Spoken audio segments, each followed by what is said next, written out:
तुम मुझसे नफरत करती थी और बाबा से, फिर अचानक यहाँ क्यों आ गई? अब जाहिर है आप एक बासर आदमी हैं जो चाहे कर सकते हैं, लेकिन मैं बैराम साहब के पास जाकर ये बता दूं कि सोहा का हमल जाया हो चुका है। उस वक्त मैंने बहराम से डील की थी।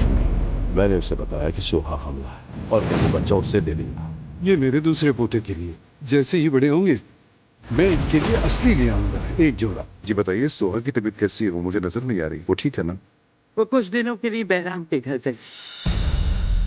बैराम के घर? ले से अभी क्या हुआ? तुम्हारे बाबा की जिंदगी में कोई औरत है। मैंने उनकी जेब में एक स्कार्फ देखा। जानान से वही स्कार्फ वाली खुशबू आ रही थी। अभी ये नहीं हो सकता।